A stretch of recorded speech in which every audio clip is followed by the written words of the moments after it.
Take stock in college and career scholars. How's your time management and budgeting skills? Now, I'm going to hold your hand when I say this, but if you don't get a hold of these important life skills while you're in college, it'll be even more challenging when you're out of college. But don't worry, we have a special guest on today's show to help us all improve our time management and budgeting. Dr. Shawn Woodin is the president and CEO of the Southern Scholarship Foundation. Through rent-free housing and cooperative living, Southern Scholarship Foundation supports students who lack financial resources, demonstrate excellent academic merit, and exemplify good character, attend institutions of higher education, including Florida Gulf Coast University, University of Florida, Santa Fe College, Florida State University, Florida A&M University, and Tallahassee State College. Tune in as we discuss how to manage your time and money in college, plus learn how you can get involved in this amazing housing opportunity with SSF. But first, let's welcome Dr. Shawn Woodin to the College Corner podcast. I want to thank you, Dr. Woodin, for your time today, for being a part of the College Corner podcast and sharing with our college scholars some very important tips that they need to succeed, not only in college, but in career and life. And a lot of it is about time management. A lot of it is about budgeting. But before we get into those, I want to get to know you more and share a little bit about your story with our students and audience listening today. So Dr. Woodin, could you start by telling us a little bit about your journey and what inspired you to be in this field? Well, first of all, I want to thank you for the opportunity to come on the College Corner podcast. I'm a big podcast fan and really appreciate the invitation to be with you. I'll start with the second question about what inspired me to be in this field, and it really goes back to sort of the way I was raised. I was raised primarily in a single mother household with my sister. My father lived nearby, and we saw him every couple of weeks, but primarily it was that family. And we didn't have a lot of money. We lived in a mobile home. And from a young age, I knew that I wasn't athletic. And, in order to move out of the circumstances that I was in, it would require me to get an education. I never doubted my intention to get college education. In fact, I knew that was the only thing that would allow me to be able to provide for the family, my family in the future, the way I would want them to be raised. And so, I dedicated myself to higher education, and I got my first degree was in business management. I started out actually after graduating, going into the Peace Corps, and I served in Kenya for a couple of years. And then sort of forward several years later, I had returned from the Peace Corps. I had actually married a woman who I met in the Peace Corps, and she was from Kenya, where I was stationed as a Peace Corps volunteer. We had a couple of small children, and a position came open back in her hometown, which was my site as a Peace Corps volunteer, and it was with Indiana University. And they were looking for a Kenya program administrator for a medical student exchange program. So that was how I entered into the realm of higher education. After that, I worked in an organization called Community Colleges for International Development, and that's really where I learned about my passion for higher education, especially at the community college level, state college level here in Florida. And so it was during that time also that I went back to school and got my doctorate in higher education from the University of Florida. About a year after I had finished my doctoral degree, a position opened at Southern Scholarship Foundation. And when I started to research it, I realized that this is a fantastic organization that has such strong impact. And I started questioning, why didn't I know about this earlier? I put my application in for the position that I now have, and the board agreed that I was a good candidate. So that was 8.5 years ago, and here I am. At Southern Scholarship Foundation, we provide rent-free cooperative living housing. We have scholarship houses in Fort Myers at Florida Gulf Coast University, in Gainesville for University of Florida and Santa Fe College, and then in Tallahassee for Florida State, FAMU, and Tallahassee State College students.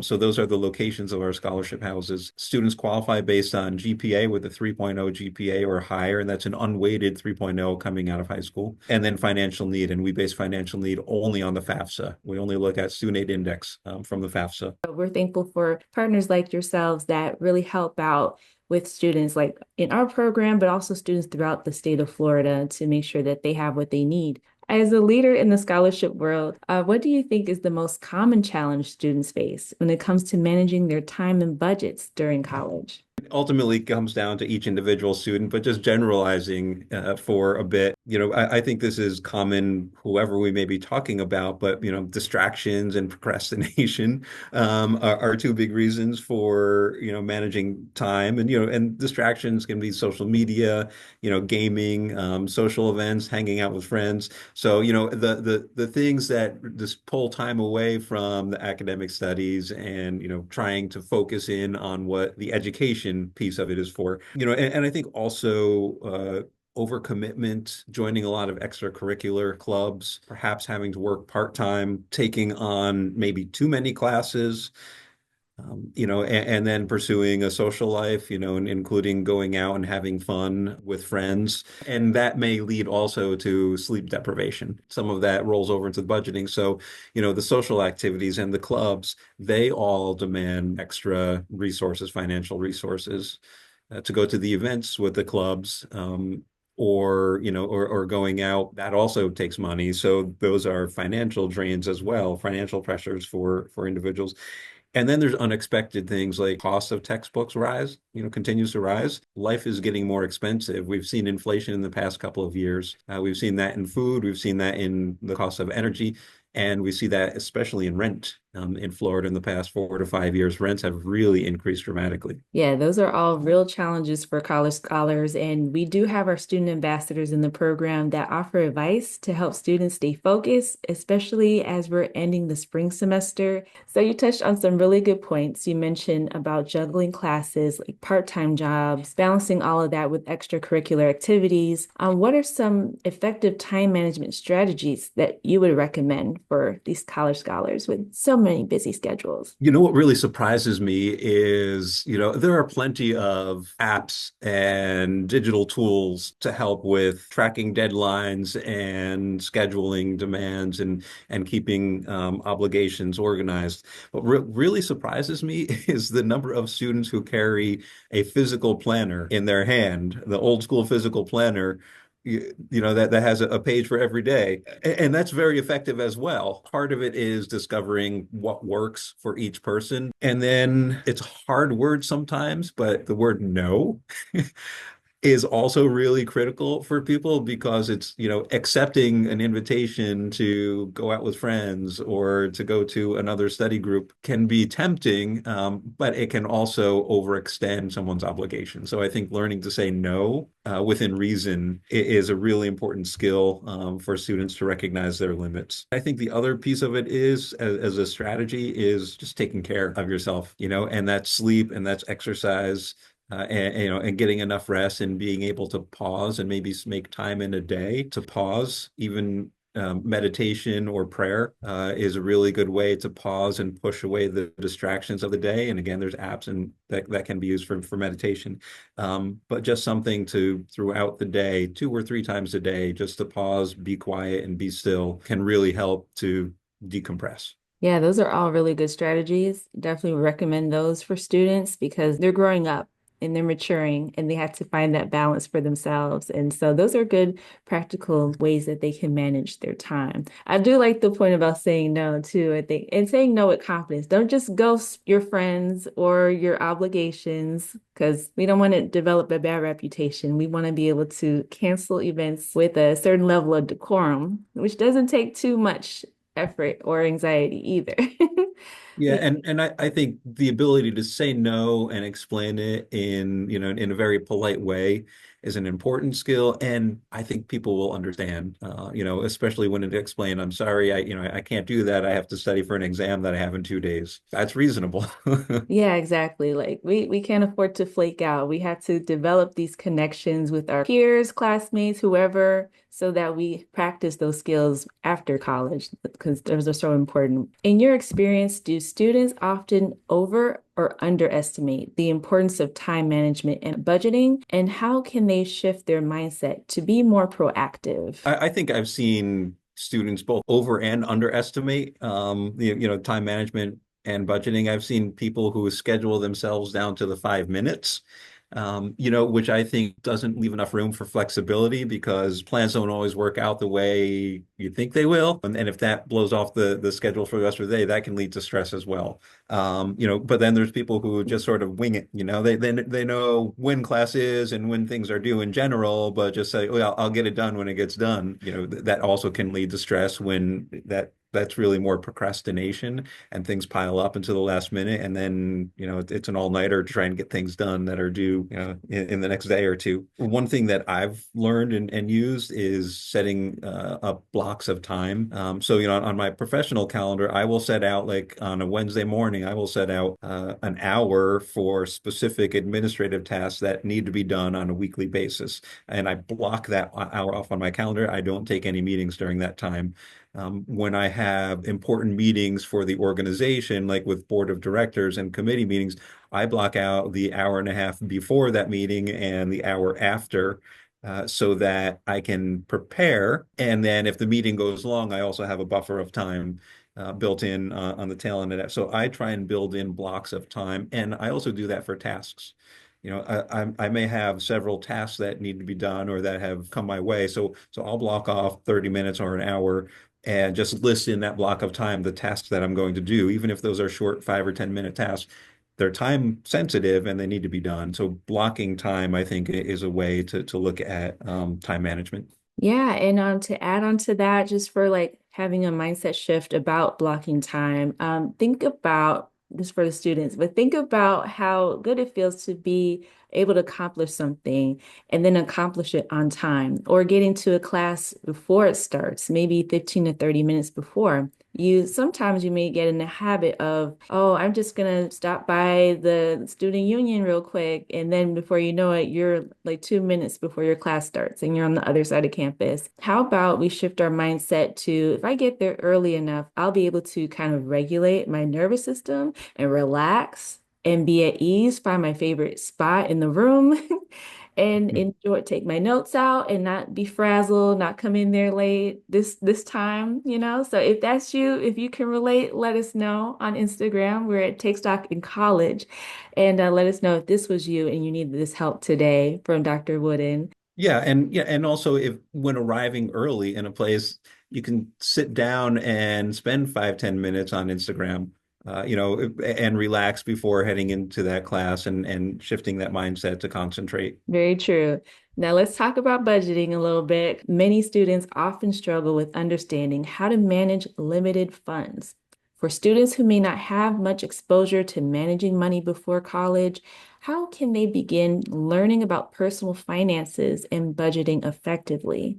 And what are the first steps in creating a personal budget that works for a college student? It's a great question. And, I think, for people who are starting to become aware of budgeting, keeping it simple at the beginning is the best approach. And I remember when I was a student and I wanted to figure out how I was spending money, I just started to record everything. With a phone, it's a lot easier than it was back in my day, but it just in a notes app, or there's many different apps, but just to track everything, and what it's for, if it's a meal, if it's gas for a vehicle, whatever, if it's a subscription, tracking everything that is spent and then grouping that and being able to categorize that.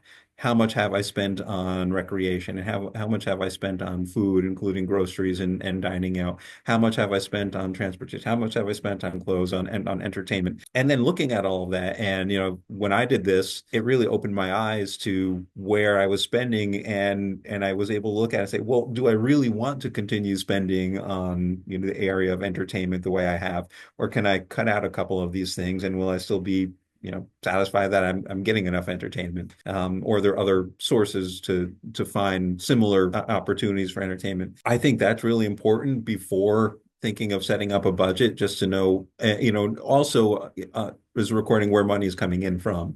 Is it coming in from scholarships and grants? Is it coming in from part-time work? Or are family members helping out in whatever way they can? What are those sources that are coming in? So gathering those things, I think, helps to build the budget of how much do I want to spend in a month, and budgets are plans.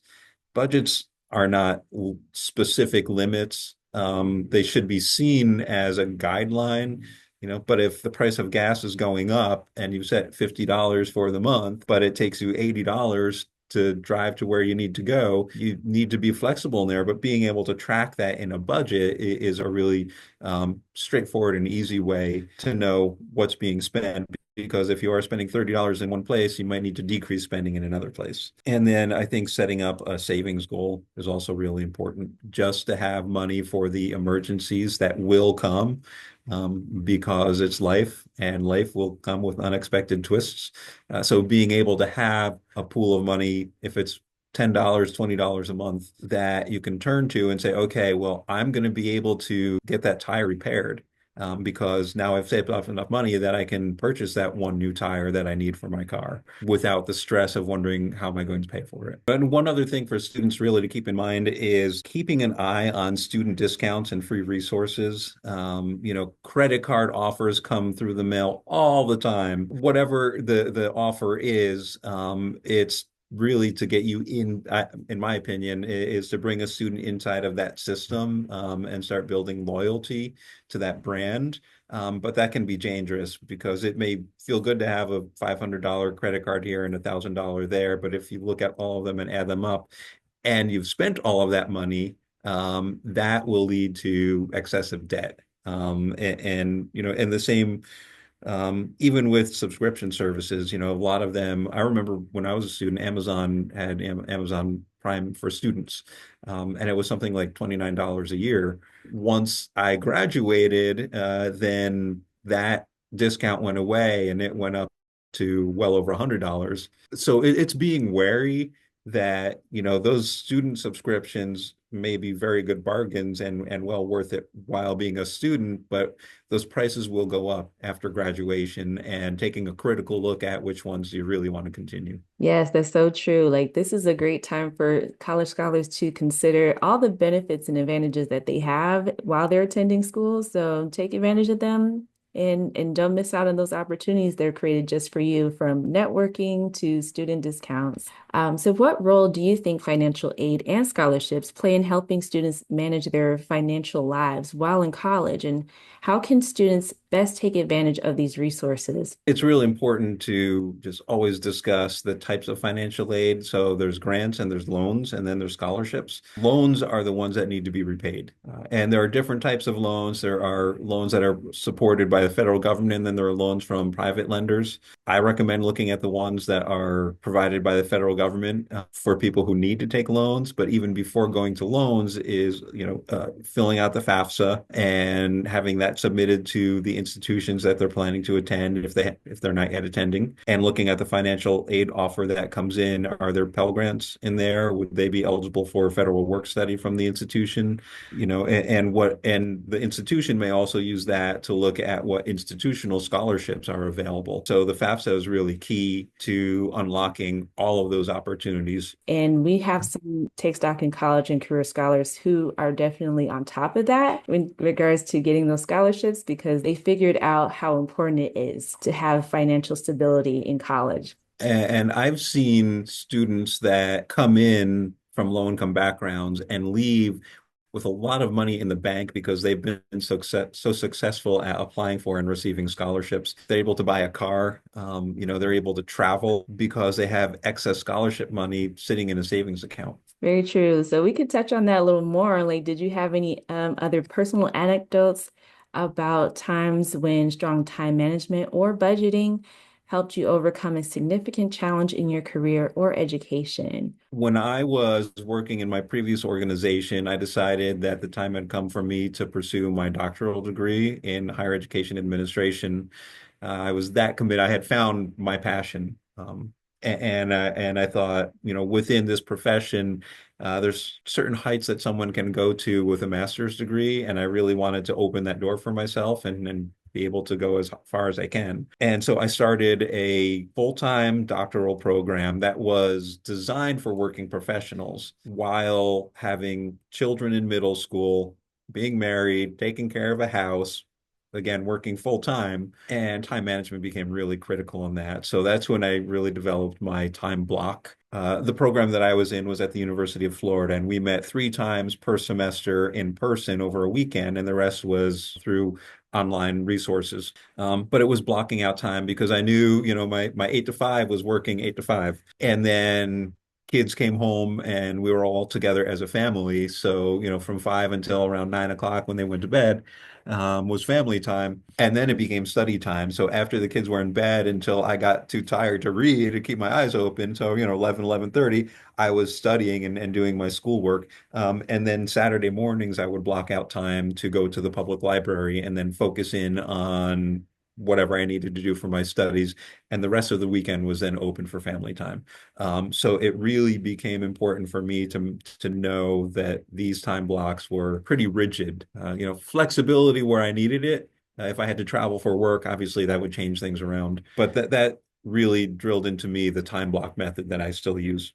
Wow, that's really inspirational for sure, especially because a lot of our college scholars have indicated to us that they want to pursue their master's degree or just continue on. They want to go into the medical field or higher ed or law or get that doctorate degree in whatever it is they would like to pursue. So that's interesting that you shared that perspective because this is something that they probably need to hear, especially a lot more because we don't talk a lot about what's next after college, giving them that option like, yeah, grad school or pursuing your post-secondary degrees is something you want to prioritize, but you also have to balance that out now with the rest of your life because there are going to be other responsibilities that you'll have to take care of. Right. And I'll say I was 41 when I finished my doctoral degree. So I had time in between I had 2 years between my undergraduate and my master's. That's the time I was in the Peace Corps. And then I had another 15 years between doing my master's and starting my doctoral degree. So for me, it just came when I was ready to embark on those things, and I could dedicate my time into that. Very good point. And finally, related to your organization, what are some key deadlines and things that students need to know if they're interested in applying for housing through the Southern Scholarship Foundation? One more thing to know is that it's cooperative living, so there are expectations and opportunities to learn and gain life skills, like cooking and cleaning. So students cook together weeknight meals.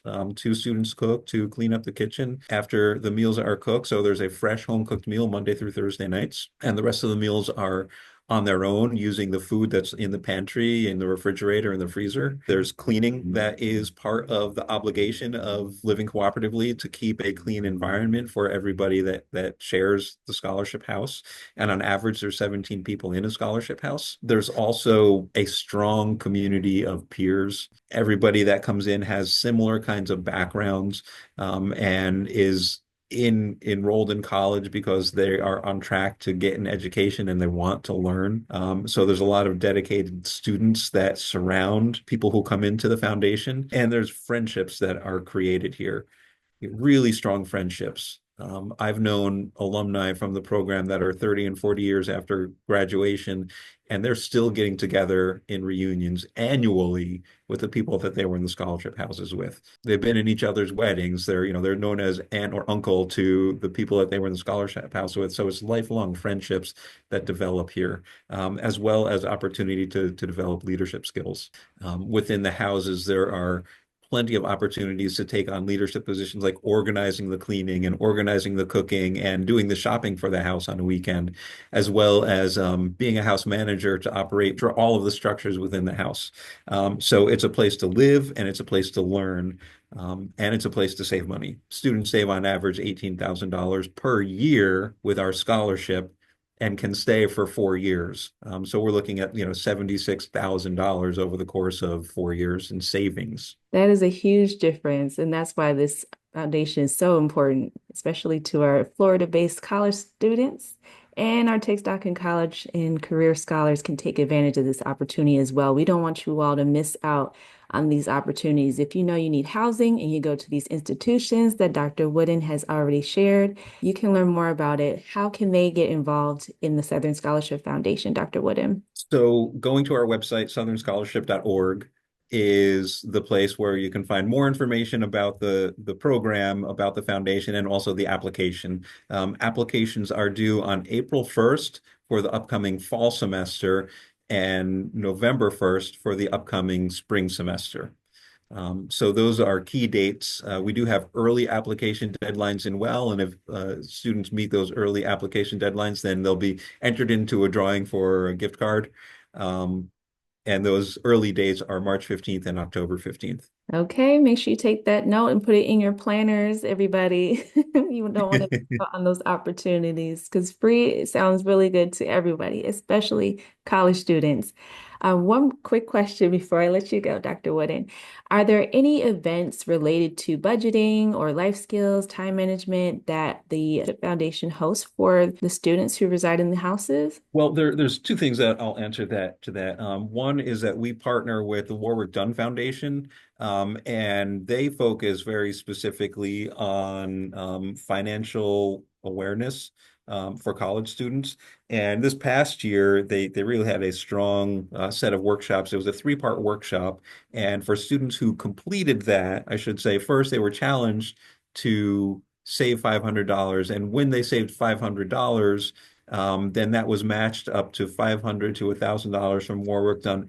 And they were given access to a financial advisor for a year, free of charge. So it's a fabulous organization, and we're really proud to be a partner of theirs as well. And then the other thing I wanted to mention about Southern Scholarship is that being a college student is stressful, simply being a college student and managing everything that we've discussed today. But then, throw in there life dynamics, family dynamics.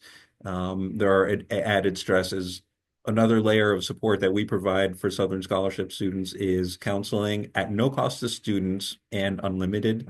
So there are limits for most institutions and the resources that they have on campus.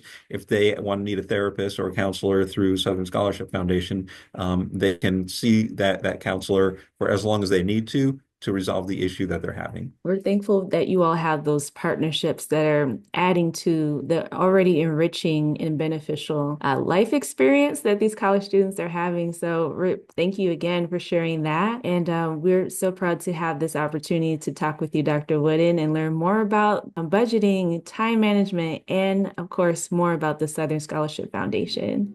Thank you again to Dr. Shawn Woodin, President and CEO of the Southern Scholarship Foundation, for this great advice in today's episode. If you got inspired, let us know what was your favorite lesson regarding time management or budgeting skills on our social media. We're on Instagram at Take Stock in College. Until next time, thank you for listening to the College Corner Podcast.